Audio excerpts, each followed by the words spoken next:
Totó, me parece que esto no es Kansas, ¿sabes?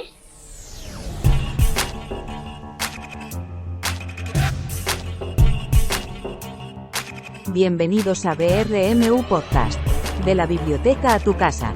La Biblioteca Regional te lleva la mejor programación cultural, los mejores profesionales y las charlas más interesantes. Disfruta del episodio.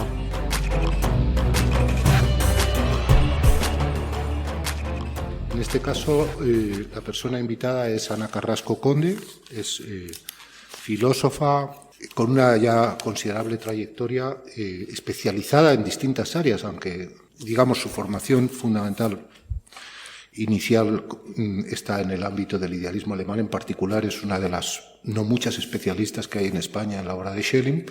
Más allá de eso, a todo el idealismo, digamos, a todo el contexto postkantiano, incluye también, por supuesto, el romanticismo, en el que ha publicado bastantes trabajos, y además otras áreas y otras facetas, pero no me voy a extender mucho.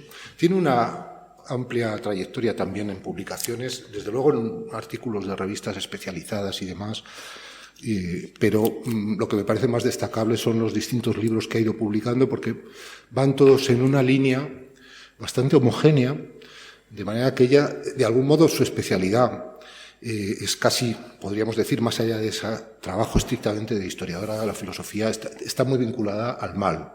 Ciertamente el concepto de mal que ella empezó a elaborar estaba ya en la tesis, en una obra importante de Schelling, donde se hace una aproximación a esta cuestión del mal, y de ahí ha ido publicando distintas obras. La primera de ellas, Infierno Horizontal, que es una obra, digamos, que tiene un subtítulo, si no recuerdo mal, Ana, es La destrucción del yo. Y de ahí luego ha ido, digamos, avanzando. Estamos hablando de ensayos, no solo monografías en el sentido estricto, sino ensayos con una extraordinaria capacidad para la escritura y, por tanto, atractivos para el lector. El siguiente ensayo, si no recuerdo mal, Ana, es La limpidez del mal, que es una elaboración en torno a Schelling y al concepto de mal que elabora, sobre todo en el escrito de la libertad. Y luego, pues, ha publicado un libro, todos ellos, estos tres primeros en Plaza y Valdés, una editorial hispano-mexicana, Presencias Irreales, donde sigue ahondando en la cuestión del mal para culminar en un último libro por ahora, pero enseguida va a estar listo el siguiente. Ese último libro por ahora es Decir el mal, publicado en Galaxia Gutenberg, que tiene como subtítulo La destrucción del nosotros, es decir, que tiene cierta continuidad con su primera obra, Infierno Horizontal, y ahora está, digamos, a punto de terminar.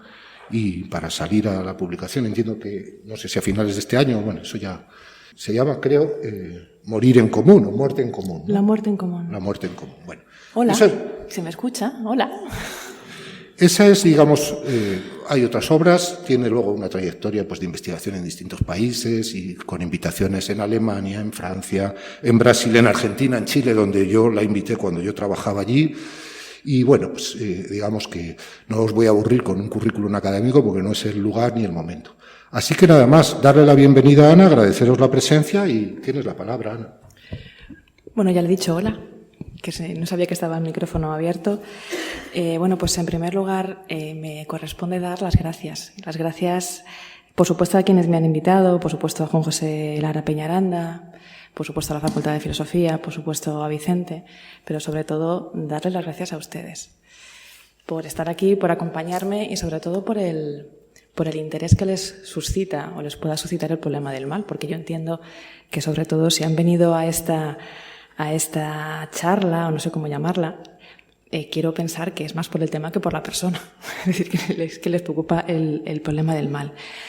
Y me parece que es importante dar las gracias porque es verdad que no es un concepto especialmente agradable de tratar, pero también, curiosamente, la forma que ha tenido de tratarse desde la filosofía, ¿no? Y es un poco, hablaba Vicente de esa trayectoria. Normalmente es verdad que el problema del mal es un tema un tanto espinoso y un tanto desagradable de tratar, pero curiosamente, y retomo un poco lo que estaba comentando, en esa trayectoria que les ha contado Vicente, es verdad que a mí me preocupaba el problema del mal y estaba intentando dilucidar un poco qué implicaciones tenía. Y una de las motivaciones principales que han marcado un poco el desarrollo, y además son temas que me gustaría tratar con ustedes hoy, es que normalmente cuando afrontamos el problema del mal partimos de demasiados prejuicios, es decir, pensamos que sabemos lo que es el mal, pero no nos preguntamos exactamente qué es. Muchas veces consideramos que el mal es el mal del otro más que el mal que nosotros cometemos. O sobre todo, muchas veces, y esto es lo que me parece que habría que criticarle a la filosofía, utiliza conceptos de tal manera que se vuelve un tanto insensible, ¿no? Y eso es una cosa que me preocupaba, ¿no? Hay un comienzo muy conocido, por lo menos para los que estudiamos filosofía, en la Teodicea de Leibniz, y dice: hay dos laberintos en los que la razón a menudo se pierde. Uno es el problema de la infinitud y del infinito, y otro es el problema del mal. Y cuando empieza a hablar del problema del mal, hace una caracterización de un mal metafísico. No se preocupen, que esto no es una clase, no se preocupen. Del mal moral, el mal metafísico, el mal físico. Pero claro, en esos conceptos del mal, si tú lo aplicas a la realidad, no queda bien. Quiero decir, hacemos un repaso de la historia de la filosofía y decimos: venga, vamos a ver, vamos a rastrear qué respuestas nos han dado los grandes sabios, los grandes pensadores. Y vemos que una de las primeras es de Platón, que viene también de Sócrates, ¿no? Según el cual el mal es ignorancia. Así que el mal tendría que ver con que no sabes, con que te equivocas y entonces haces el mal sin saber. Claro, tú dile a una víctima de genocidio que quien ha matado a tu familia lo ha hecho por ignorancia.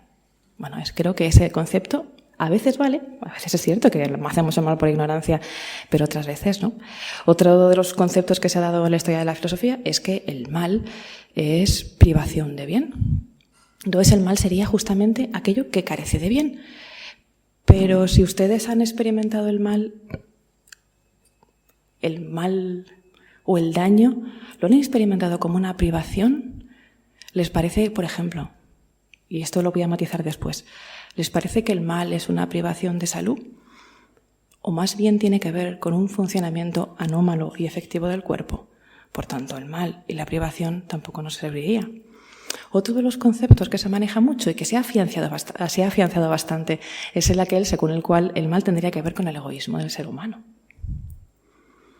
Habría que preguntarse si esto es así. Luego dejo puntos suspensivos en plan novela de misterio. Y hemos ido entonces, y lo iré explicando un poquito después cada concepto, hemos ido pasando por diferentes conceptos del mal, diferentes definiciones que no nos sirven del todo para entender el problema del mal. Uno de los esfuerzos que creo que tenemos que hacer, y retomo el agradecimiento que les daba, es entender que el mal no es un concepto abstracto, no es una esencia, no es un elemento trascendente, sino que el mal es algo que experimentamos y que sufrimos. Y entiendo que, entre otras cosas, por eso a ustedes les preocupa y por eso están aquí. Por eso me parece importante dejar muy claro que el mal no tiene que ver con una formación conceptual. Si el mal sirve, o la filosofía sirve, es para intentar intervenir en la realidad. Queda muy bonito hacer un sistema filosófico en el que tu concepto del mal te encaje perfectamente. Pero es que no se trata de que el concepto del mal encaje en tu sistema de filosofía. Se trata de que el concepto del mal te permita entender la realidad y así poder cambiarla. Quiero empezar con un pequeño texto.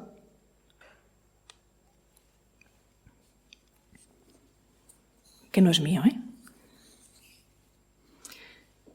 Quiero contarles una pequeña historia. Y la historia comienza así. Voy a citar el acto 5, escena 2 de Hamlet, de Shakespeare. Y permitidme que cuente al mundo que aún no sabe cómo sucedieron estas cosas, para que sepáis de actos carnales, sangrientos, antinaturales, de juicios accidentales, masacres casuales, de muertes provocadas por la astucia o por la fuerza, y como resultado de intenciones malogradas, caídas en la cabeza de quienes la inventaron. Claro, si leemos este fragmento de Hamlet de Shakespeare, parece que nada ha cambiado, ¿no? Parece que seguimos dentro de estas masacres, de juicios accidentales, de actos carnales y sangrientos. Entonces, claro, me gustaría empezar o proseguir con una serie de preguntas. ¿Por qué preguntar por el mal? ¿Cuánto mal hay? ¿Hay más mal que bien, pero menos que mañana? ¿Hay siempre el mismo mal? ¿Es el mal una cuestión de más o menos? ¿Está la respuesta a la pregunta por el mal abocada al fracaso y a la condena del ser humano? Si somos malos, ¿nos merecemos el mundo que tenemos? ¿Sería el mundo un lugar mejor sin nosotros? Qué pregunta, ¿no? Si se dan cuenta, el título de esta intervención es Vergüenza de especie. Y yo creo que parte de estas preguntas tienen que ver con que nuestra respuesta está muy clara. Por supuesto que siempre se repite el mismo mal, por supuesto que hay mal, por supuesto que el mal de mañana no sé si será mayor, pero desde luego no será menor que el de ayer. Por supuesto, cada vez hay más mal. Bueno, de una forma implícita estamos entendiendo que el mal es una cuestión de cantidad. Bueno, es que al fin y al cabo, últimamente todo tiene que ver con la cantidad, ¿no? Y con la velocidad. ¿Sería el mundo un lugar mejor sin nosotros? Y me dirán, hombre, Ana, no vaya usted a exagerar o no vayas tú a exagerar. Les recuerdo no les quiero recordar traumas sociales, pero hace unos años con la pandemia, uno de los argumentos que se estuvieron enarbolando es que la naturaleza nos estaba castigando, ¿no? Y además había delfines sueltos por los canales de Venecia. ¡Qué mundo más maravilloso! Por tanto, veíamos cervatillos corriendo por las ciudades, delfines por los canales de Venecia, y la naturaleza nos estaba culpando. Así que de alguna forma, si ustedes se dan cuenta, desde luego pensábamos que el mundo estaba mejor sin nosotros. Y decíamos, tenemos que parar para ser conscientes del mundo que tenemos. Yo creo que no hemos parado, pero vamos a ver qué implicaciones tiene esto. Así que, ¿es el ser humano el que introduce el mal en el mundo? Respuesta filosófica y teológica por antonomasia. Claro. ¿Quién sí, no? Y esto es curioso, ¿no? Si la respuesta es que sí, vamos a pensar, si la respuesta es que no, que el hombre no introduce el mal en el mundo, entonces, ¿qué otras fuentes de mal hay? Por cierto, esta pregunta tiene trampa, porque habría que preguntarse lo primero, ¿por qué es el mal? Y además, si el mal no se introduce solamente por el ser humano, entonces no podríamos decir que el mundo estaría mejor sin nosotros, porque hay otras fuentes del mal que no tienen que ver con el ser humano. Bueno, vamos a pensar que sí, que el ser humano es el centro del mal, que es aquel que introduce el mal en el mundo. Porque el ser humano, estamos en el momento del antropocentrismo, el ser humano lo que hace es esquilmar a la naturaleza, matar a los animales, matar a otros seres vivos, acabar con el planeta. Esto me parece interesante, ¿no? El ser humano acaba con el planeta. Aunque con 33 grados en abril quizás sea cierto que nos cargamos el planeta. Pero qué pretenciosos al afirmar esto, ¿no?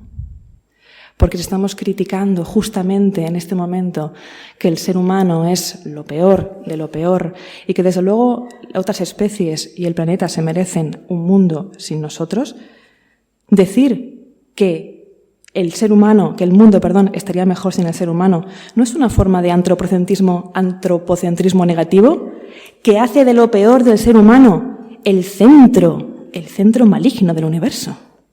Fíjense. Este movimiento narcisista y antropocéntrico, si el ser humano es aquel que introduce el mal en el mundo y tendría que ser extirpado porque es lo peor que ha podido pasar en la existencia humana, de una forma bastante retorcida nos volvemos a poner en el centro del cosmos, que es lo que siempre hemos querido. De nuevo, qué vergüenza de especie, qué vergüenza de especie. ¿Qué significa vergüenza de especie? Bueno, vergüenza es un sentimiento moral. Es un sentimiento, no es un afecto, ni es una sensación, ni es una emoción. Es un sentimiento. Afecto, emoción y sentimiento son cosas distintas. El afecto tiene que ver con aquello que me afecta desde fuera. Emoción tendría que ver con aquello que me mueve, pero que no ha pasado necesariamente por una capacidad reflexiva. Lo que caracteriza a los tres seres humanos es que tenemos sentimientos. Me dirán ustedes, hombre, Ana, mi perro cuando me saluda también tiene sentimientos. No lo dudo. Pero en el momento en el que nosotros podemos asignar una palabra según las cuales reconocemos nuestro estado de las cosas, eso es un sentimiento. La vergüenza, decía, es un sentimiento moral. Y es un sentimiento moral muy interesante porque implica un juicio, ¿no? Un juicio. Y para establecer un juicio hacen falta una serie de argumentos, hacen falta una serie de razones, hacen falta una serie de certezas y hace falta, por supuesto, un código. Así que en el momento en el que decimos ¡qué vergüenza de especie! ¡Qué vergüenza de especie! Este juicio implica aquí un reconocimiento del bien y del mal. Sabemos lo que es reprobable y lo que no. ¿Lo sabemos? ¿Sabemos lo que es reprobable y lo que no? ¿Nos hemos preguntado lo que es el bien y el mal? Sí, el mal es el egoísmo, el mal es la ignorancia, el mal es lo que hace daño, pero el médico cuando te opera la rodilla también te hace daño. Entonces, ¿cómo podemos saber diferenciar si hay males que son realmente malos y hay males que son bienes? ¿Hay males que son necesarios y hay males que son innecesarios? Entonces, fíjense, tenemos que preguntarnos si sabemos realmente lo que es el bien, lo que es el mal y lo que es reprobable. Pero fíjense ustedes, cuando yo tengo vergüenza, puedo tener vergüenza porque pienso que los demás me van a enjuiciar por algo que yo he hecho, por un comportamiento, por algo que yo he dicho, por algún comportamiento, por cómo voy vestida, por cómo hablo, por la educación que tengo, por caerme en la calle. Me da vergüenza que los demás se rían de mí. Pero en el momento en que estoy hablando de este sentimiento moral, o estoy hablando de este juicio, lo que estoy diciendo entonces es que me pongo en el lugar del otro, como si el otro me pudiera mirar y entonces pudiera cuestionar aquello que estoy diciendo. Si hablamos entonces de vergüenza de especie, yo digo, ¡qué vergüenza de especie! ¡Qué vergüenza de especie! Me río, no tiene gracia, ¿eh? Si yo digo vergüenza de especie, ¿me sitúo yo fuera de la especie? Porque claro, si tengo distancia suficiente como para decir vergüenza de especie, o bien estoy juzgando a los demás, o bien estoy tomando distancia de mí misma. Y en ambos casos implica, les decía antes, que tengo un código y un reconocimiento de lo que es el bien y lo que es el mal, porque todos lo sabemos, ¿no? ¿O no? Vamos con la palabra especie. Hay alguien que tiene mucha tos por ahí. Eso es malo, ese es el daño de la alergia. Bueno, les decía, el concepto de especie. Cuando decimos qué vergüenza de especie, cuando decimos que el ser humano se merece lo que tiene, que el ser humano es malo, que el ser humano es lo peor, que siempre va a haber guerras, me dirán, hombre, Ana, qué catastrofista, es que ya estamos a final de abril, nos estás deprimiendo muchísimo. Claro, pero fíjense que cuando yo estoy diciendo que esta vergüenza de especie, en el fondo, ¿recuerdan el texto que les he leído de Hamlet? Lo que estoy diciendo en el fondo es que siempre ha habido masacres, que siempre ha habido guerras, que siempre ha habido asesinatos, que siempre ha habido robos, que siempre ha habido violaciones, que siempre ha habido faltas de respeto. Y discúlpenme el salto de esas diferencias que estoy enumerando. Que siempre ha habido de eso, que el mal de hoy, les decía antes, quizás sea igual que el mal de mañana. Seguramente sea mayor que el de mañana, pero desde luego nunca será menos. Recuerden las preguntas que les he formulado al principio. Entonces, claro, si decimos que el ser humano es malo por naturaleza, que es la especie la que es mala, cuando formulamos ese tipo de juicios, porque nosotros, por supuesto, reconocemos lo que es el bien y que es el mal, ¿somos nosotros parte de la especie o somos excepciones desde la atalaya de la reflexión? Y por eso podemos juzgar lo mal que lo hacen las demás personas. Y si sabemos lo que es el mal y nos metemos a nosotros mismos en esa especie, si sabemos y reconocemos, les decía antes, lo que es el mal, lo que es reprobable,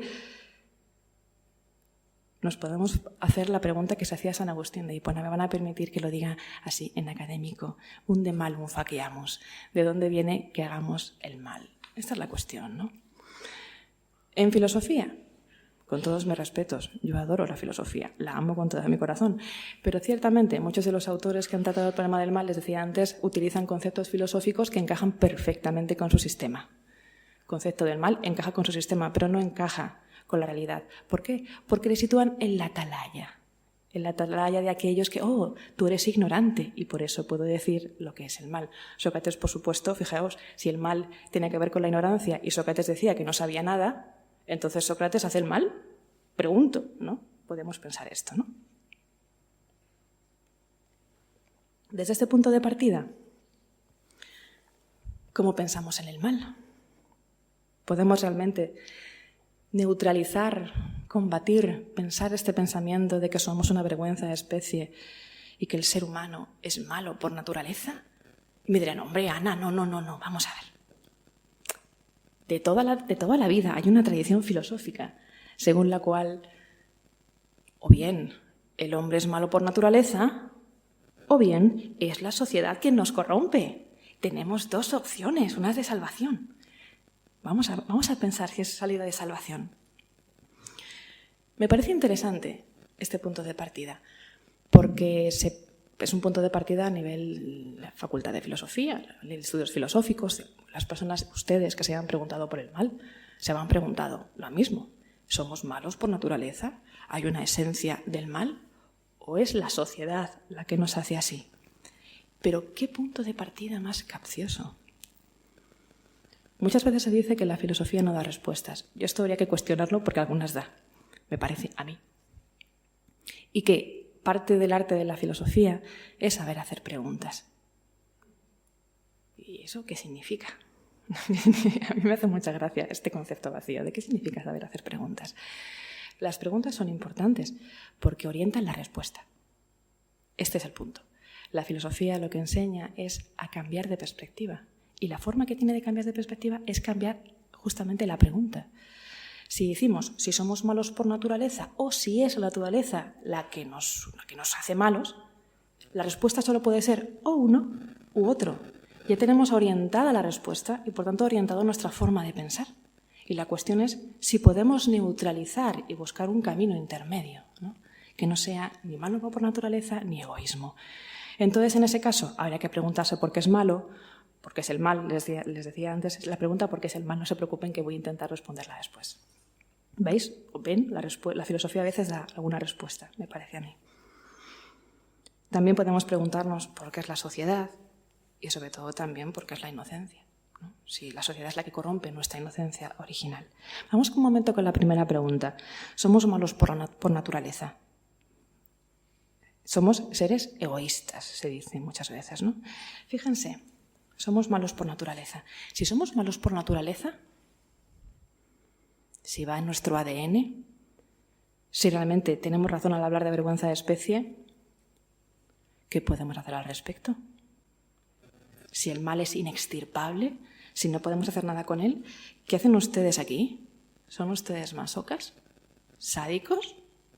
Porque si ya el hombre es malo por naturaleza, les leo un fragmento de Sade. ¿Está en nuestras manos cambiarnos a nosotros mismos? ¿Podemos ser otra cosa de lo que somos? ¿Exigiríais del hombre contrahecho que corrigiese su propia deformidad? ¿Esta anomalía de nuestros gustos no es acaso en el plano moral lo que la imperfección del hombre deforme es a su físico? Así que si el hombre es malo por naturaleza, no le podemos decir al ser humano que cambie su moralidad porque de igual manera que no le podemos pedir a una persona con, con una deformación que de repente la cure de la nada, ¿no? Cuando decimos que somos malos por naturaleza es una respuesta muy cómoda, la verdad, es cómoda. Porque no podemos hacer nada al respecto. Nos convertimos en el centro de ese antropocentrismo negativo en el que, claro, se justifica el mal. Y no tenemos que tomar medidas. Bueno, sí tomamos medidas. Las medidas que tomamos son las medidas coactivas, porque nos debemos proteger de los demás, ¿no? Y fíjense que en el momento en el que yo afirmo, no cuestiono la pregunta de que somos malos por naturaleza y digo, efectivamente, somos seres muy egoístas, entiendo que estoy justificando los actos malos, la única opción que tengo es la coactiva. Necesariamente estoy abocada a esa falsa oposición entre libertad o seguridad, que si ustedes recuerdan es una parte de las discusiones últimamente, ¿no? Libertad o seguridad. Hasta donde yo sé, libertad y seguridad no son contrarios. Lo contrario, la libertad es la servidumbre o la esclavitud, y lo contrario a la seguridad es la inseguridad.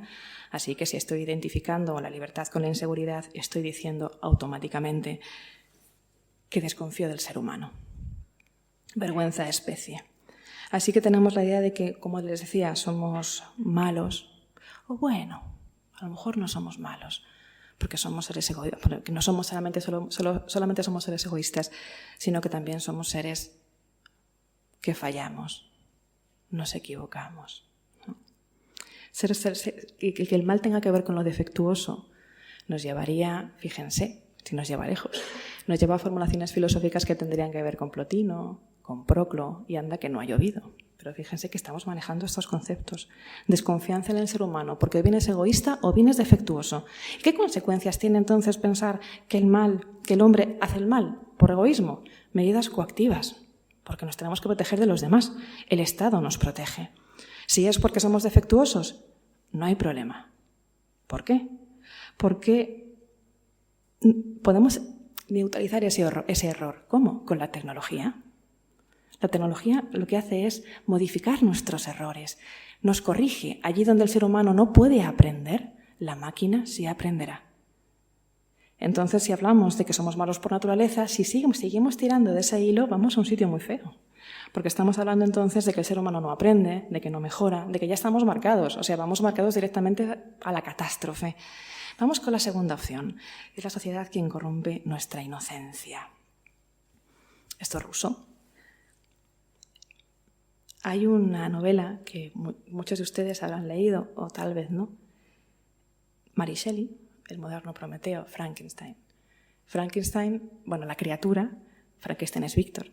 La criatura lo que hace es intentar buscar siempre la aprobación de su creador, de Víctor. Víctor, no sé si, bueno, la voy a destapar el libro por si acaso no lo ha leído. Puede ser. Lo que pasa es que Víctor, bueno, no le hace mucho caso a la pobre criatura, y la criatura va vagando por el mundo y entonces le tratan muy mal. Y en un momento determinado dice, como nadie me quiere, pues estoy abocado a hacer el mal, ¿no? Es la sociedad quien hace malo a Frankenstein. Curioso esto. Cuando les he dicho que somos malos por naturaleza, nos hemos lavado las manos. Porque el hombre es malo por naturaleza, o es malo, egoísta, o es falible y se equivoca, pues entonces no podemos hacer nada. Acabamos en catástrofe, vergüenza de especie. Pero yo, ¿qué puedo hacer yo? No puedo hacer nada. Sade, acuérdense. ¿Qué opción tengo con la sociedad? ¿Es la que me corrompe? Les decía antes, si la sociedad me corrompe, si hago el mal porque nadie me quiere, la responsabilidad tampoco es mía, ¿no? Yo como persona me lavo las manos, no es culpa mía, es la sociedad. No, perdonad, no es de la sociedad, es de vosotros. Si yo hago el mal, es vuestra culpa, no es la mía. ¿Qué quiere decir esto? Que estoy justificándome y estoy quitándome la responsabilidad. De nuevo, ¿qué implica? Que si la sociedad es aquella que me pervierte, de nuevo, desconfianza. Así que escudarse en una supuesta injusticia del mundo implica que muchas veces no asumimos lo injusto que procede de la injusticia que estamos dispuestos a aceptar porque nos beneficia para algo. Si digo que el mundo es injusto, que la sociedad es injusta, ¿yo qué tengo que ver con esa justicia? ¿Cómo salimos de esta polaridad? ¿Cuál es la pregunta que podríamos hacer para cambiar el punto de vista? Pues miren, les voy a hacer una pregunta que no es mía y en principio no tiene nada que ver. La pregunta la establece un filósofo alemán, filosofía clásica alemana, que se llama Kant. Sean ustedes de filosofía o no, sabrán quién es Kant. Y si no lo saben, se lo conto yo, ¿no? Es el autor de la crítica de la razón pura, de la crítica de la razón práctica, y tiene una tercera crítica que se llama la crítica del juicio. Kant se hace muchas preguntas, es un preguntón. Para cambiar el punto de vista, les decía antes, se pregunta qué puedo conocer, qué debo hacer, y una pregunta, la tercera. Esta me interesa, porque nos permite cambiar el punto de vista. ¿Qué me está permitido esperar? ¿Qué me está permitido esperar? Se pregunta. Tendría que ver entonces, fijaos, o fíjense, con el concepto de ser humano que tengo. La pregunta de si somos buenos o malos, si hay vergüenza de especie o no, tiene que ver con decía antes, con un antropocentrismo negativo, pero también es una pregunta antropológica. Veo aquí personas especializadas en la antropología que hablaremos entonces de cómo es el ser humano. Pero si yo me pregunto qué me está permitido esperar y respondo que somos malos por naturaleza, mal, ¿no? O sea, ¿qué me está permitido esperar cuando el ser humano es malo por naturaleza? Nada bueno. Pero sí digo que es la sociedad la que me hace malo, y teniendo en cuenta que el ser humano es un ser social, ¿qué me está permitido esperar? También mal. Pero ustedes no están aquí, ni yo he dedicado tanto tiempo a esto, porque seamos sádicos o seamos masocas. Vamos despacio. Vamos a rebobinar todo lo que podamos. En esa cita que les he leído de Hamlet, carnicerías, violaciones, muertes, asesinatos, robos. El mal se repite. El mal se repite una y otra vez, decimos.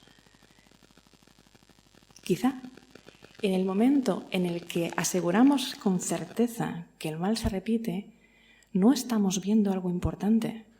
Y es que es nuestra mirada la que se repite. Es nuestra forma de afrontar el mal la que se repite. O malos por naturaleza, o es la sociedad la que nos hace malos. Cuando hablamos de una guerra, cuando hablamos de un asesinato, cuando hablamos de un robo, cuando hablamos de un insulto, de bullying, de lo que sea, es mentira que el mal se repita. Es obsceno decir que el mal se repita. Porque la persona que sufre el daño, que sufre el mal, lo experimenta por primera vez. Es su primera vez.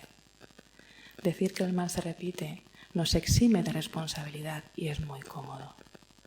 Lo complicado, lo difícil, es aceptar que el mal no tiene que ver con algo que se repita. Porque les decía antes, el mal que experimentamos, que sufrimos y que hacemos a veces, tiene que ver con esa primera vez.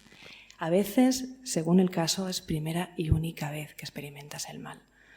Entonces, es nuestra forma de afrontar el mal la que se repite. ¿Y cómo se ha repetido a lo largo de la historia de la filosofía? Que me quedan como 10 minutitos, ¿no? Sí. Vale. ¿Cómo van ustedes? ¿Están bien? ¿Están cansados? Van ahí. Les prometo que acabo pronto y con una conclusión, no se preocupen. Las formas que tenemos de abordar el mal, fíjense, muchas veces pensamos que el mal tiene que ver, enfocamos la vista en el perpetrador, en aquel que hace el mal. Y entonces intentamos dar motivos por los cuales ha hecho el mal. Les doy algunas de las respuestas que damos cuando vemos un acontecimiento horrible. Es una bestia, es un enfermo, es un animal. Vale. ¿Se dan cuenta que cuando utilizamos este tipo de cosas estamos diciendo que el mal tiene que ver con un lado oscuro del ser humano y que por tanto eliminamos la parte racional? Porque el hombre racionalmente no haría el mal. Pero eso no es contradictorio con toda la media hora que llevamos hablando de que la especie humana es lo peor del universo y que es la racionalidad y la explotación del planeta, de los seres humanos y de los animales lo que nos ha llevado a esto. Si el ser humano es 100% racional, bueno, 100% racional no, pero se caracteriza por ser racional, entonces, ¿qué hacemos con esto, no? Quizá entonces el mal no tendría que ver con un lado oscuro. Primera nota, primera cosa importante, que el mal tenga que ver no con un lado oscuro, sino con algo que está inmediatamente a la vista, que es completamente visible, tan visible que hemos normalizado. Pero a nosotros, desde la atalaya, nos parece más fácil decir, no, esta persona tiene un lado oscuro, ¿no? Eso es lo cómodo, les decía antes. Otra opción, bueno, dentro de este concepto del perpetrador, y disculpen que vuelva detrás, habría que pensar entonces en diferentes formas del mal. Y aquí sí que podríamos utilizar diferentes conceptos filosóficos, porque la persona que hace el mal puede ser por ignorancia. Venga, vale. Puede ser por egoísmo, por supuesto. La persona que hace el mal puede ser que tenga algún tipo de patología, por supuesto. Pero también hay veces que se hace mal involuntariamente y voluntariamente, con lo cual habría que introducir diferentes matices en lo que signifique el concepto de mal. Y por otro lado, diferenciarlo del concepto de maldad, que por supuesto la maldad existe y tiene que ver con personas que quieren hacer el mal, que quieren hacer daño y buscan los objetivos para eso. Así que, ven, hay grados en el mal, pero hay males que son, les decía al principio de la charla, que hay males que son necesarios y hay males que son innecesarios.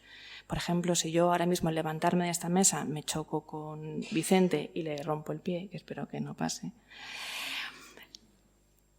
le he hecho un daño. Podía no haberle lo hecho, pero no es un mal voluntario, no he querido hacerte daño. Entonces, habría que introducir ahí una modificación. Otra de las formas en las que hemos tenido de abordar el problema del mal, no enfocarnos en el ser humano como agente, sino en el sistema. Es decir, es el Estado el que es criminal. Estoy pensando, por ejemplo, en Adorno, en las propuestas de Adorno o de Hannah Arendt, que justamente carga las tintas sobre las formas del Estado. De tal manera que el ser humano no podría librarse de esas redes que en el fondo condicionan nuestros comportamientos y nuestras leyes. También en el fondo, también en ese sentido, nos quitamos responsabilidad porque la culpa es del Estado.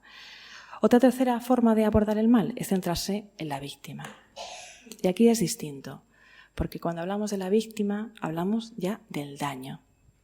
No hablamos del mal, diferentes tipos del mal voluntario, mal involuntario, si no hablaríamos ni de la maldad, si hablaríamos del daño, y el daño ya es distinto. Claro, el mal se repite, les decía antes. Bueno, ¿se repite? No se repite, porque la persona que experimenta el daño lo experimenta por primera vez. Y esta persona que experimenta el daño de forma necesaria. Por ejemplo, si se me muere alguien, experimento daño, necesariamente. Tengo que pasarlo mal cuando alguien que yo quiero se muere. Eso es un daño necesario. Necesario también es que, porque somos seres mortales, no hay manera de quitarlo de encima. Un daño necesario también, ¿cuál sería? Se lo decía antes, el médico me tiene que rajar la rodilla para curármela, o tiene que escayolar y colocarle el pie a Vicente. Eso es un daño que no puedo evitar. Pero hay daños que sí puedo evitar. Pero hay daños que sí puedo evitar. Por ejemplo, insultar, pegar, calumniar, explotar. ¿Ven? Hay daños que sí que se pueden neutralizar. ¿Es verdad que el mal se repite?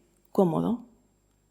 ¿Hay males que podrían neutralizarse? Costoso, pero posible. Y para ello tenemos que responsabilizarnos. Pero no me interesa hablar ni de la víctima, ni del perpetrador, ni del sistema. Me interesa proponer otro concepto de mal distinto. ¿Cómo cambiamos la perspectiva? ¿Cómo abandonamos la pregunta de si es el hombre malo por naturaleza o es la sociedad la que nos hace así? No lo puedo coger. ¿Cómo podemos afrontarlo? Tenemos una concepción del ser humano muy particular, si ustedes se dan cuenta, porque pensamos que somos seres que tenemos un yo aislado, un yo individualizado, un yo con una identidad, con una esencia, si me apuran, un yo con un alma, que de repente se reúne con otros y hace o conforma una sociedad, y parece que la sociedad es la suma de las personas, ¿no? Pero esto es un concepto, de nuevo, que está orientado. Vamos a pensarlo despacio. ¿Qué es el ser humano? ¿Nuestra vida comienza cuando nacemos? Piensen la pregunta. ¿Nuestra vida comienza cuando nacemos? Dicen, hombre, gana. Claro que sí. No. Nacemos comenzados. Nacemos comenzados porque nacemos en una familia. Nacemos en un contexto. Nacemos con personas que nos esperaban o no nos esperaban. Nacemos incluso con un nombre. Y anda que el nombre no condiciona.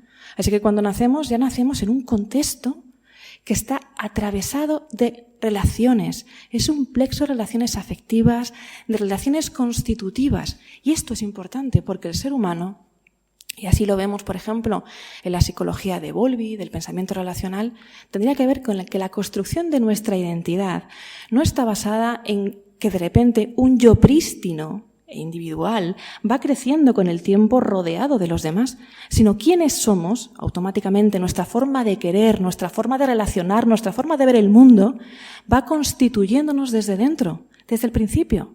La maleabilidad cerebral de la que muchas veces ya se ha hablado. ¿Cómo reaccionamos? ¿Cómo vemos el mundo? ¿Cómo entendemos que estoy delante de una persona o estoy delante de una persona que es un objeto que puedo utilizar como me dé la gana? Puede pasar eso, ¿no? Yo puedo entender que, por ejemplo, y disculpen por lo que voy a decir, que quizá ya las sensibilidades, puedo pensar, perdónenme, que una mujer es un objeto sexual. Para eso sirven, ¿no? Puedo pensar, y disculpen por favor, que un judío es una rata. Puedo pensar que un negro es inferior a mí. Pero lo creo tan fervientemente que esos pensamientos han entrado a formar parte de quién soy. Y no solamente los prejuicios y los tópicos, sino cómo me relaciono con los demás. Cómo quiero a los demás, cómo vinculo a los demás, cómo entiendo que los demás... Esta frase les sonará, porque es muy actual. Tienes que ser el protagonista de tu propia vida, ¿no? Se nos dice eso.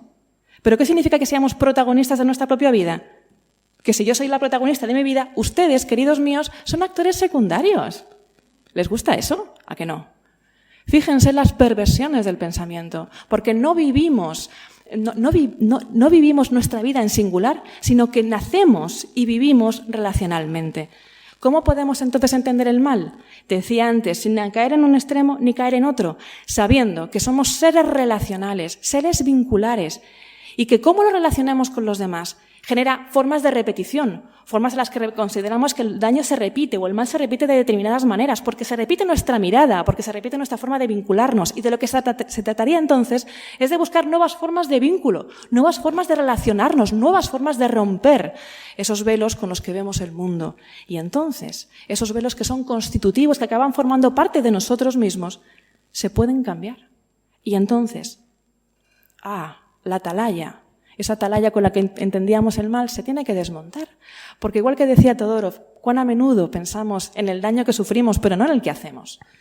Implica que hay que tener la responsabilidad y el valor, y digo responsabilidad, para asumir que nosotros mismos hacemos daño. Asumir cómo nos relacionamos con los demás. Y cómo nos relacionamos con los demás tiene que ver con daños que son innecesarios. Y ese daño innecesario se puede modificar. Vergüenza especie. Vergüenza debería darnos no cuestionarnos teniendo las capacidades para hacerlo. El ser humano no es malo por naturaleza, ni es bueno por naturaleza. El ser humano es un ser relacional. Y son estas relaciones y estos vínculos los que pueden hacer que haya males que se puedan, como decía antes, neutralizar al menos. Y lo dejo aquí. Muchas gracias.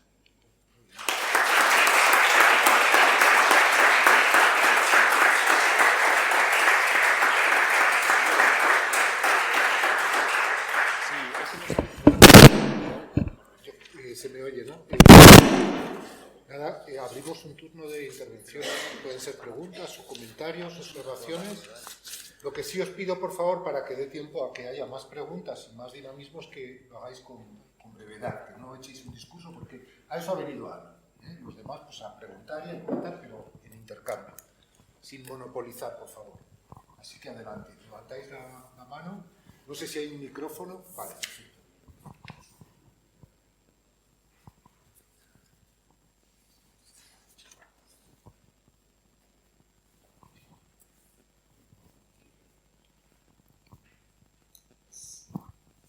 Hola, buenas. Tenía una pregunta respecto, porque hemos hablado del origen del mal, desde muchas perspectivas, y cómo muchas veces definimos el mal desde una especie de azotea o de atalaya en la cual nosotros no estamos investidos o interpelados por eso. Quería comentar que a lo mejor precisamente por la propia racionalidad del ser humano, nosotros creamos el propio concepto de bien y mal, en el sentido de que no existiría el mal si nosotros no creyésemos en él o no pensásemos en él o no juzgásemos las cosas de una forma moral, clasificándolas en bien o mal. En algo parecido se suele hablar si quitásemos el concepto de, por ejemplo, guerra. Si solo existiese la palabra paz y no existiese la palabra guerra, Podríamos hablar sobre que hay más paz o menos paz, pero nunca hablaríamos de su contrario, de guerra. No sé si me explico. En este caso, nosotros al crear el concepto de lo malo o del mal y caracterizarlo de distintas formas, ya sea social o natural, seríamos nosotros quienes tendríamos como creándolo. No sé si me explico. Y también eso, esa era mi pregunta, si esto podría tenerse en cuenta a la hora de esta caracterización, de si nosotros estamos interpelados, formamos parte del mismo. Gracias por la pregunta. Voy a ser un poco rotunda y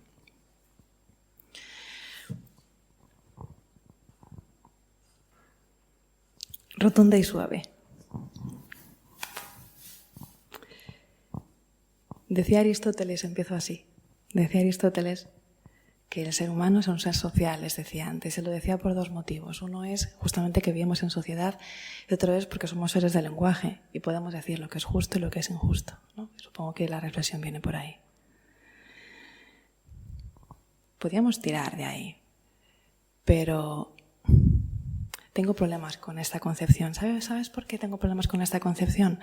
Porque jugamos con palabras. Puedo construir, por supuesto. Nietzsche sería el gran pensador con el que nos podríamos interpelar, ¿no? Con el que podríamos hablar. Es un juego conceptual. Decir que el mal o el bien tiene que ver con una cuestión de definición. A mí no me sirve. A mí no me sirve cuando experimento el mal de forma efectiva. Como juego conceptual es tan divertido. Hay tanto onanismo intelectual en esta historia y está muy bien, te lo pasas genial. Hay un músculo filosófico ahí importante que por supuesto tienes que pasar por él, pero luego tienen la vergüenza y tienen la responsabilidad de aplicar esos conceptos a la realidad. Y ahí es cuando ves los problemas.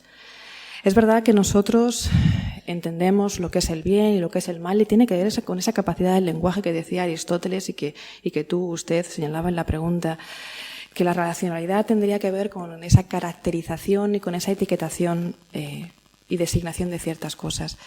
Pero tampoco podemos obviar que hay elementos que tienen que ver con hacer daño, con una persona que sufre.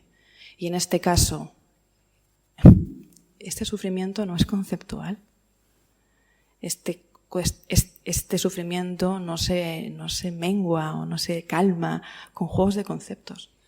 Tiene que ver con designar, no para definir, sino para construir una herramienta que te permita modificar el mundo. Cuando tengo muy claro cuáles son los diferentes tipos de mal, cuando tengo muy claro, los decía, diferentes tipos del mal, diferenciarlo de la maldad, diferenciarlo del daño es importante porque, decía Vicente, el último libro, Decir el mal, ¿qué es lo que se dice del mal? Que es indecible, incomunicable, apague y vámonos.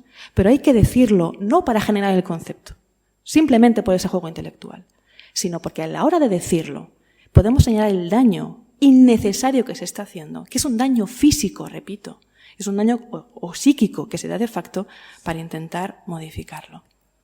Por supuesto tenemos que pasar por ahí, ¿vale? Pero no nos podemos quedar en eso. ¿Qué hay una mujer que levanta la mano?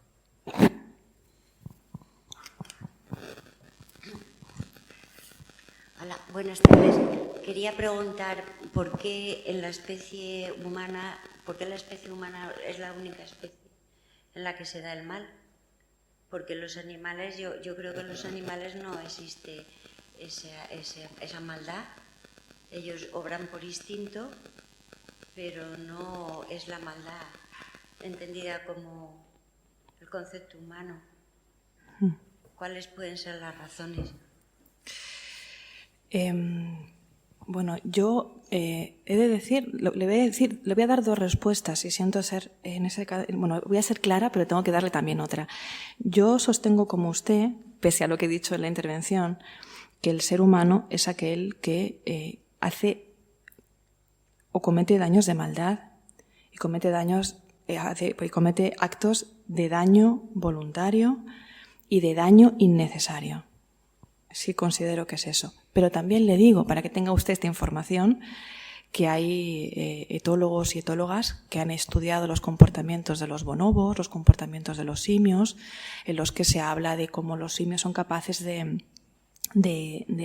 dar palizas a monos que no tengan que ver con con su manada, o incluso el otro día, bueno, hace unos meses leí un libro muy interesante, no recuerdo ahora cómo, ay Dios mío, ¿cómo se llamaba la autora?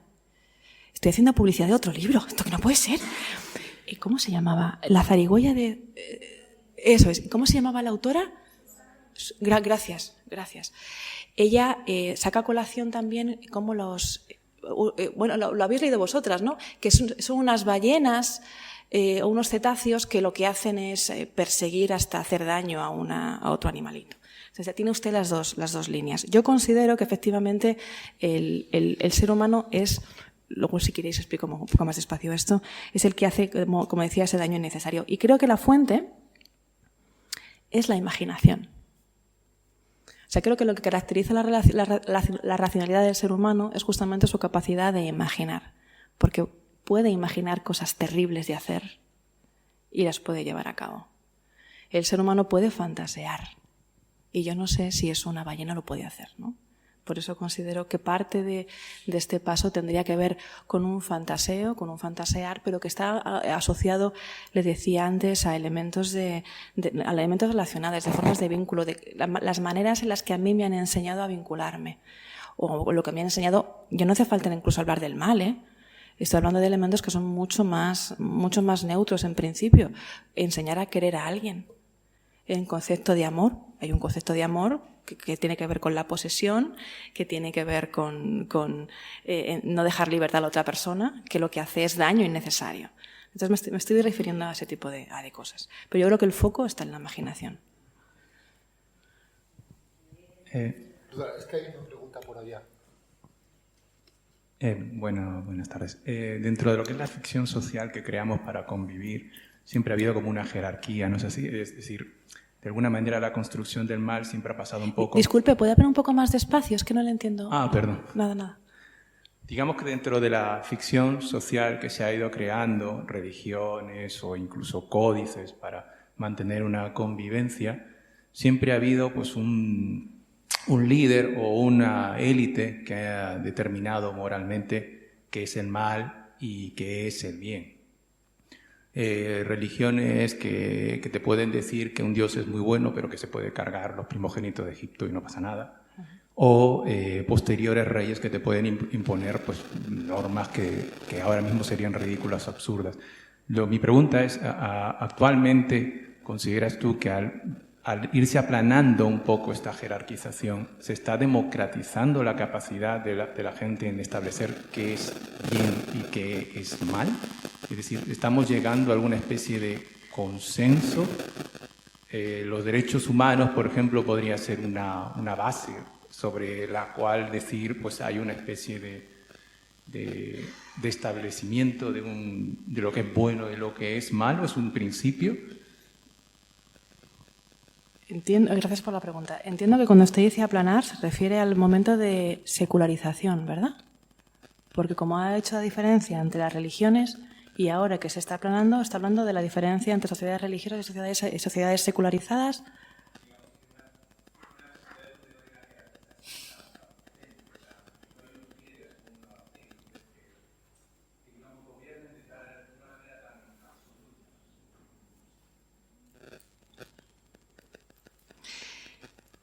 Dos cosas. Gracias por la pregunta, como le decía antes. La idea de que se remite un poco a la primera pregunta que me ha hecho el compañero. Cuando se habla de que hay una religión que es la que impone un código y una moral, ciertos líderes o ciertas élites, como usted decía, nos remitimos a la genealogía de la moral, ¿no? De Nietzsche es básicamente el núcleo de esta reflexión. Me interesa la segunda parte,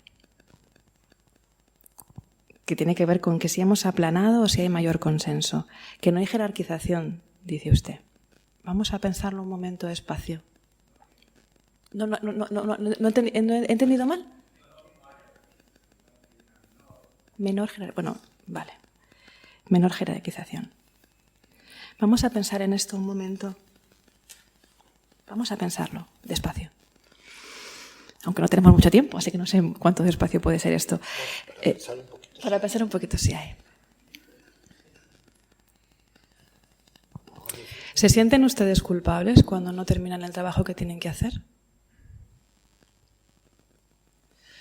Les decía antes, cuando hubo la pandemia, ¿no teníamos la sensación de que nos estaban castigando? Culpa, castigo, son conceptos religiosos. Me parece que lo que vemos en las sociedades contemporáneas es una cosa un poco perversa, porque no es verdad, según creo yo, que seamos una sociedad secularizada.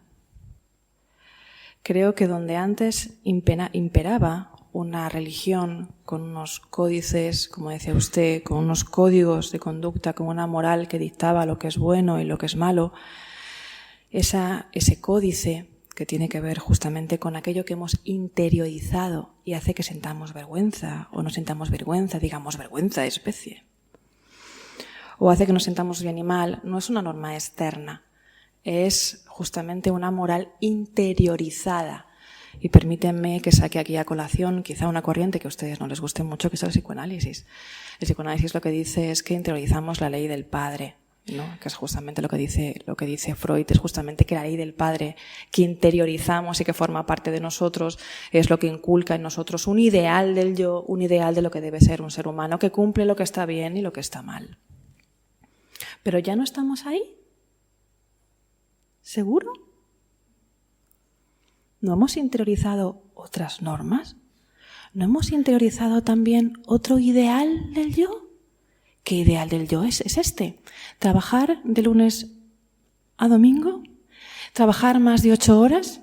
¿Sentirse culpable si no das más de ti? ¿Sentirte fatal si no eres productivo?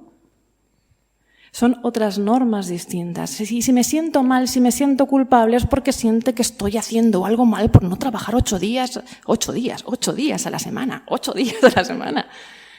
Ya eso me está diciendo de forma inconsciente lo que está bien y lo que está mal, y eso lo he interiorizado.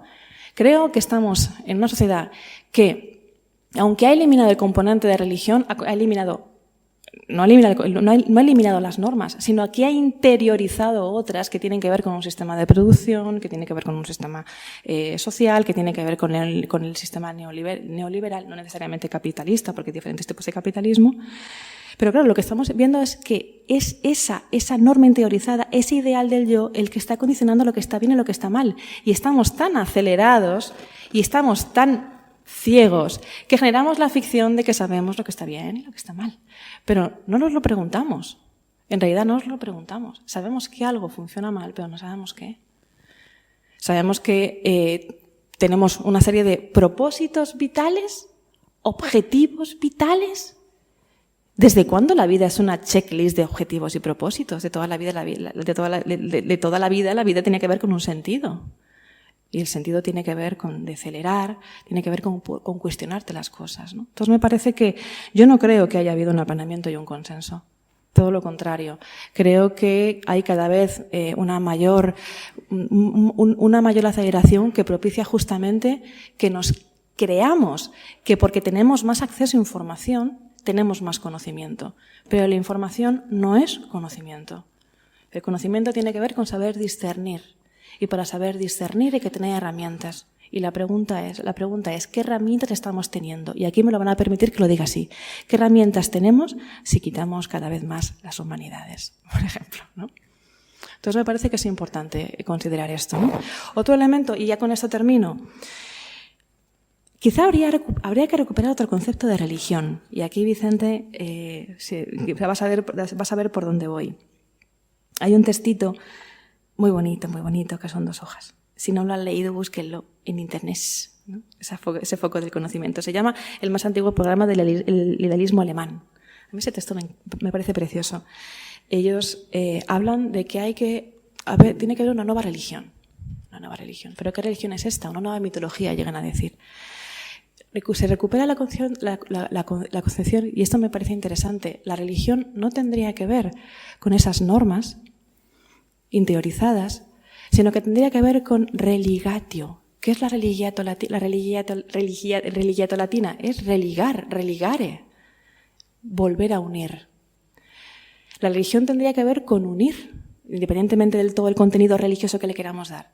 Tendría que ver con generar comunidad, tendría que ver con ver los vínculos que nos constituyen, porque el mal, decía al principio, consideramos que tiene que ver con una cuantificación, cuánto mal hay.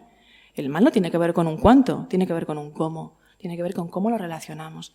Podríamos recuperar un concepto de conexión, de vinculación que genere justamente comunidad. Esa sería la manera interesante de recuperar otro concepto de religión secularizada, si me permite, ¿no?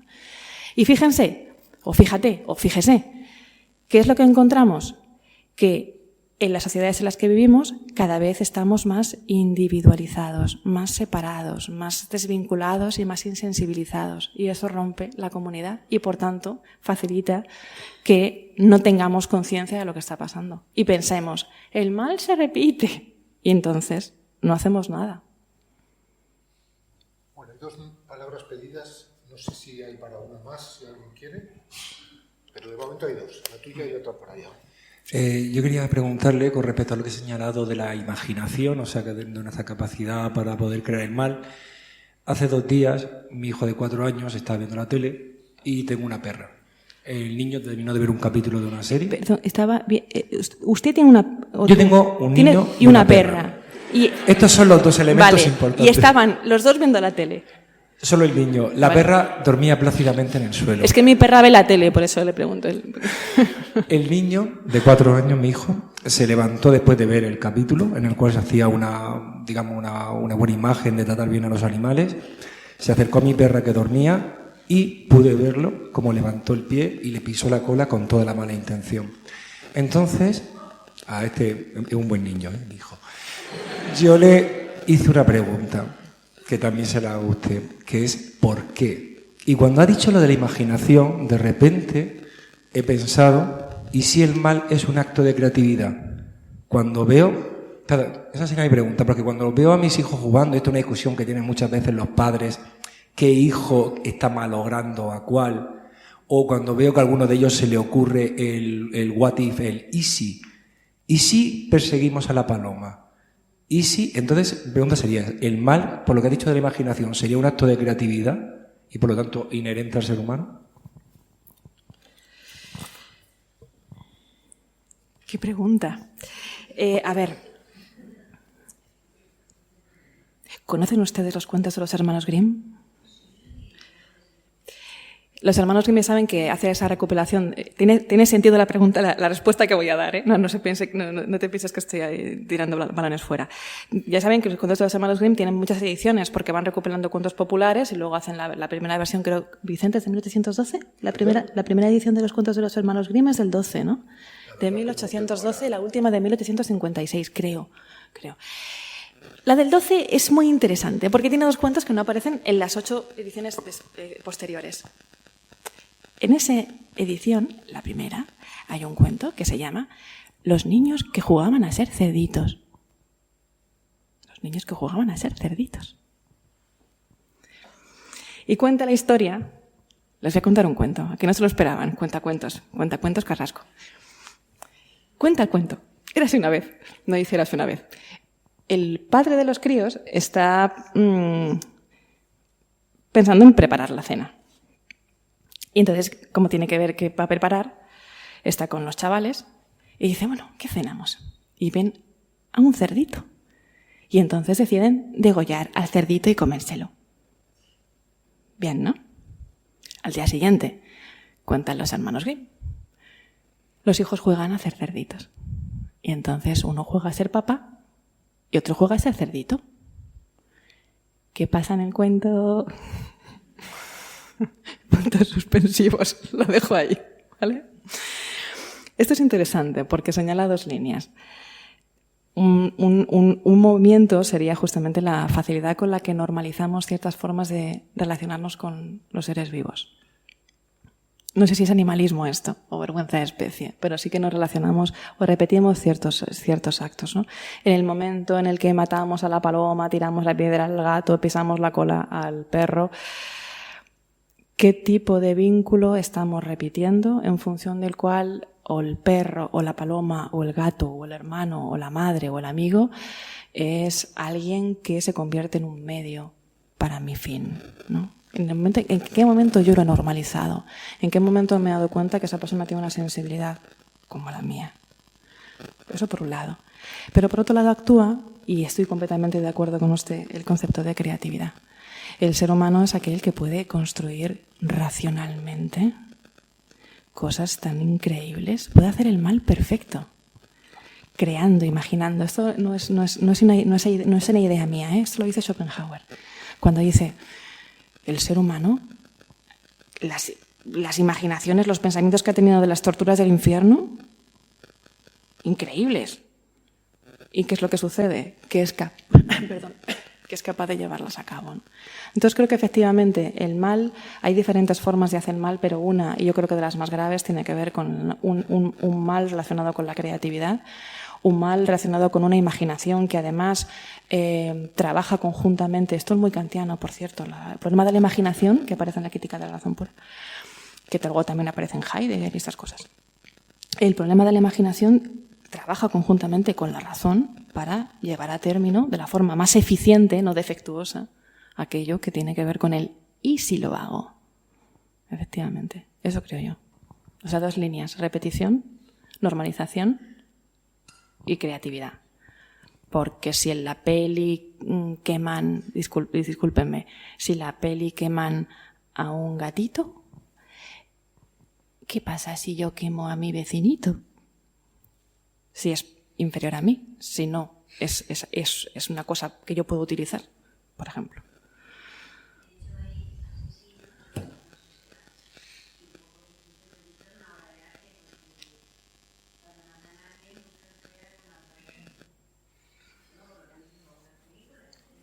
Hay una pregunta por allí pedida. Hay una voz pedida por allí, por favor.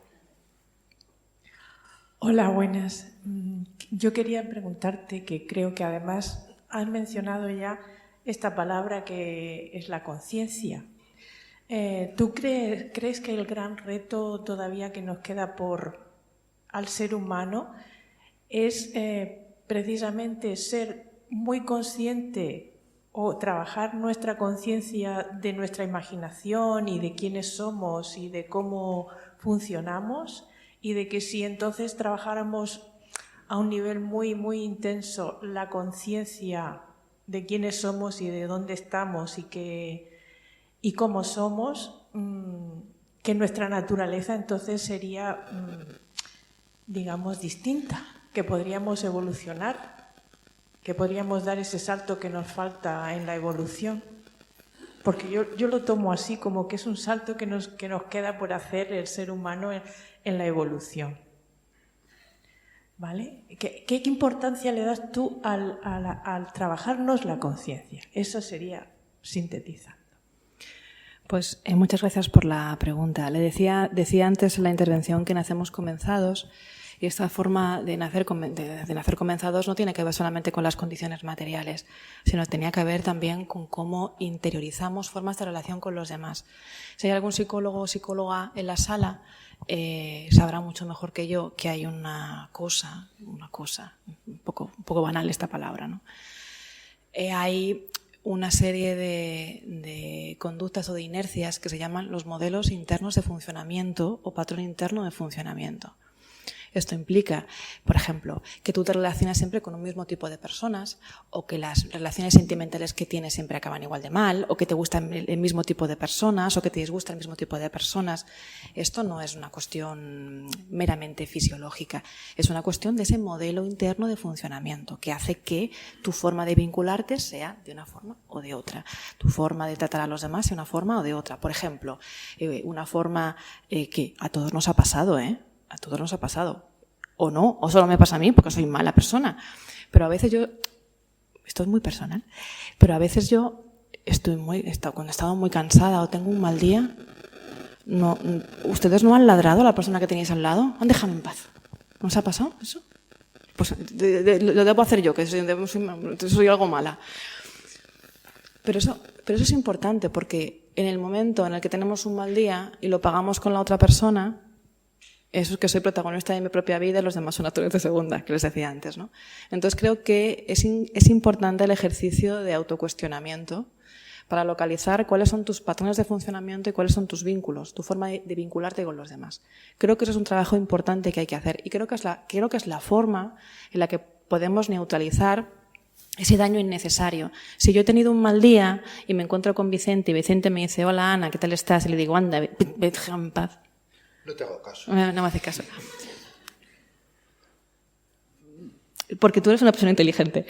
Bueno, pero imagínate que tienes un mal día o estoy causando un daño innecesario. Y eso lo puedo paliar, lo puedo minimizar, lo puedo quitar. Por eso yo no quiero dar, me niego a dar por perdido al ser humano. Creo que de verdad tenemos la capacidad que cuesta mucho de cambiar ciertas formas de relación y que implica un cuestionamiento. A menudo se dice, y a mí me molesta mucho, que la filosofía tiene que ver con pensamiento crítico. Ustedes habrán oído esto y todos los que nos dedicamos a la filosofía siempre nos repele mucho esto. Y luego está la formulación según la cual, real, la filosofía no se convierte en pensamiento crítico, se convierte en pensamiento criticón. Es decir, que criticamos lo que vemos en los demás, pero no lo que nos pasa a nosotros. Creo que parte de esa mirada valiente que les decía antes no tiene que ver solamente con ver el mal fuera, sino con ver esos comportamientos que tenemos. Y eso implica distancia y eso implica, como le decía antes, un trabajo muy, muy, muy serio. También les digo, y respondo, y voy cerrando ya la respuesta por si hay alguno de ustedes que me quiera hacer otra pregunta.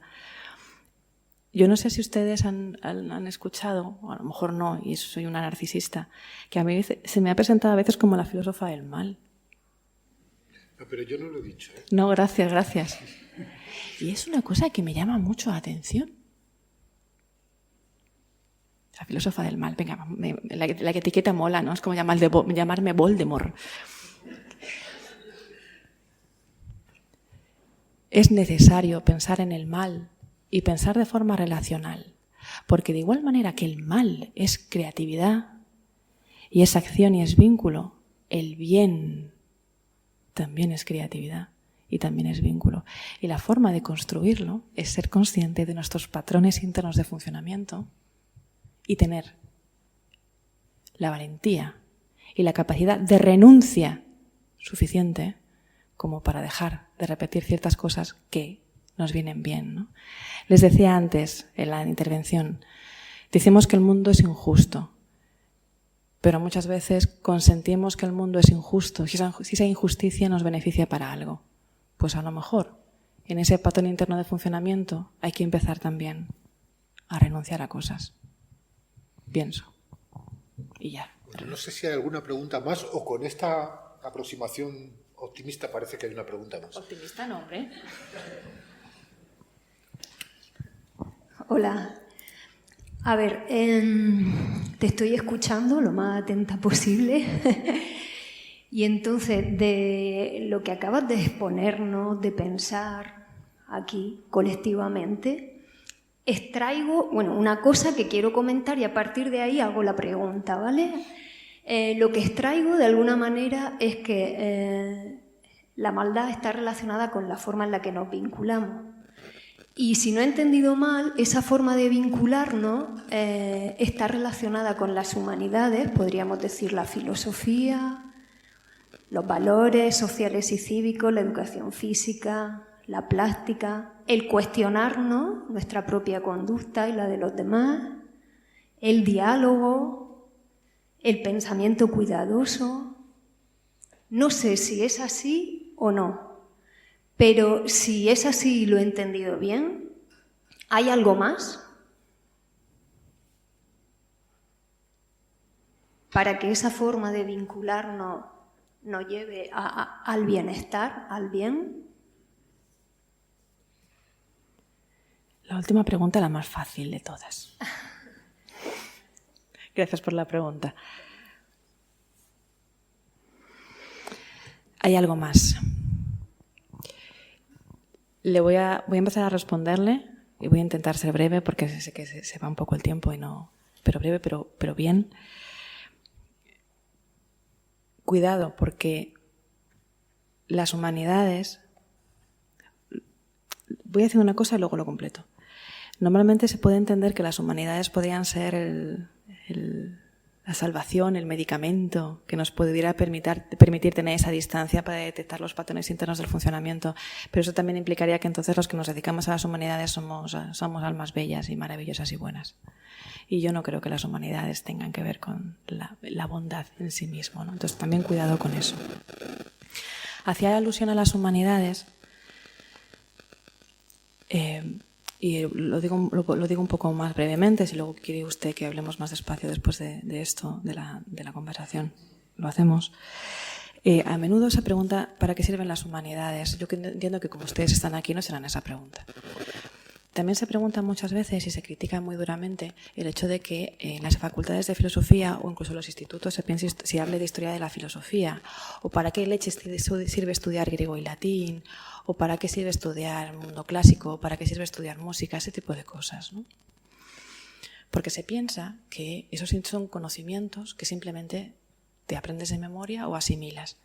Pero es que ni las humanidades, la literatura, las filologías hacen otra cosa que me parece importante.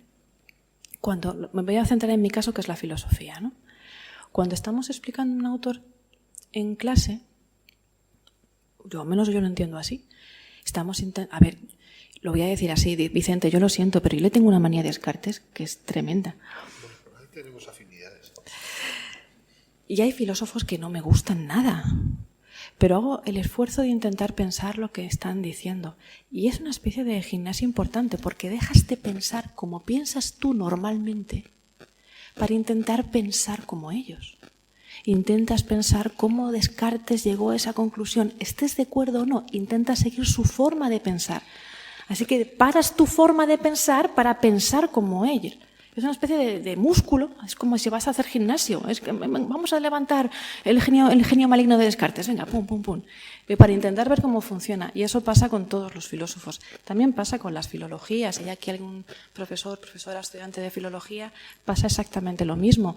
El momento en el que te enfrentas al aspecto del verbo en griego, dices, Dios mío, que hay más cosas en los verbos.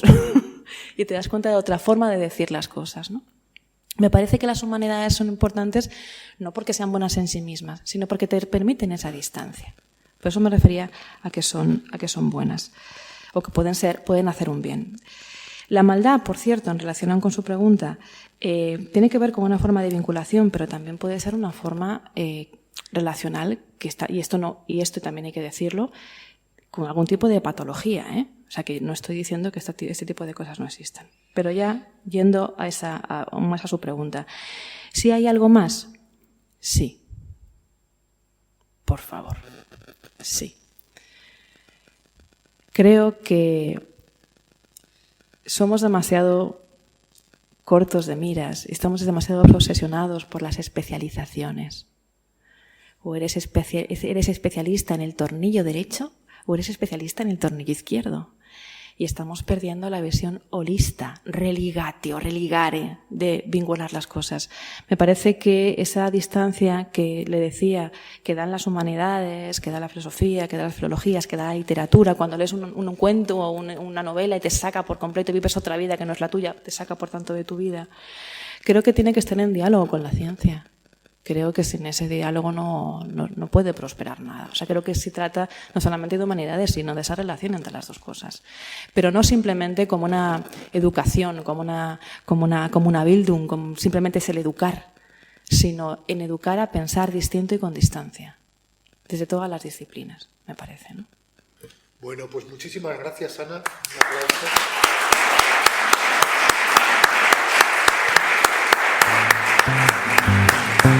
Acabas de escuchar otro episodio de BRMU Podcast. Suscríbete, dale a me gusta y comparte. Ha sido un placer para nosotros tenerte por aquí. Nos vemos en el próximo audio. Adiós, tonto porteño, que jamás volveré a pasar hambre.